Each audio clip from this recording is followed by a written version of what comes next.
একদম সত্যি কথা। আমি কিন্তু বলি, কিন্তু কেন যেন মানুষ বিশ্বাস করে না। কিন্তু এটাই আমার কাছের মানুষরা কেউ থাকলে এখানে সাক্ষী দিতে পারতো। সত্যি কথা হচ্ছে, আমি আসলেই, আমি জানি এটা বলার পর অনেক কমেন্টস আসবে, আমি আসলেই কোনোদিন কোনো রূপচর্চা করি না, একদমই করি না। আমি স্যালনে যাই শুধু চুল ছোট করতে আর হেয়ার কালার করতে, দ্যাটস ইট। রূপচর্চা আমি করি না। হ্যাঁ, আইব্রো আপার লিপ থ্রেড করতে যাই, এটা সব মেয়েই করে।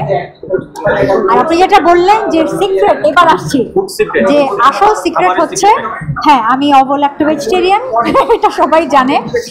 তার মানে এই না যে, আমি আজকে ক্লিয়ার করি যে অনেকে মনে করে আমি ভাত খাই না, আমি 3 বেলা ভাত খাই। এখন আমি 2000 সাল থেকে 2012 এই সময়টা 12 বছর আমি ভাত খাইনি, কিন্তু এখন আমি 3 বেলা ভাত খাই, কখনো কখনো 2 বেলা খাই, কিন্তু ভাত খাই। কিন্তু আমি অবল একটা ভেজিটেরিয়ান, আমি মাছ মাংস খাই না।